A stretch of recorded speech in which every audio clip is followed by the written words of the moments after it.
they'll chop them or shoot them or something like that. So we had to have emergency communications.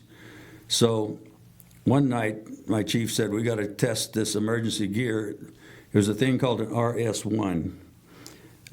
This piece of equipment was built during World War II, and it was 3 little boxes that could be interconnected together, and a hand crank generator, or you could plug it.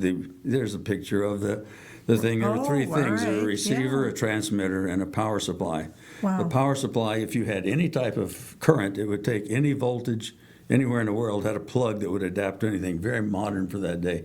Wow. Because of necessity, it was modern.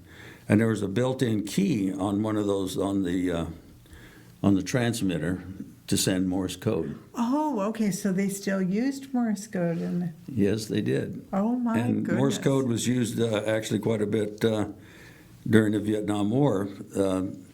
Why? Because the Chinese and the Vietnamese and the North Koreans were all using Morse code for their main form of communication. So when I was in the Army, we had to intercept their communications and direction find them, which means locate them, and so we could take them out. But so Morse code was used back when I first went in the military in '64. It's been used, since. Is it still being used now?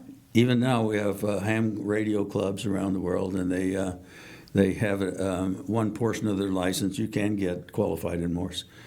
So I was sitting in the embassy one day, and this British guy came to the embassy and said, by any chance, do you have anyone at your embassy that knows Morse code?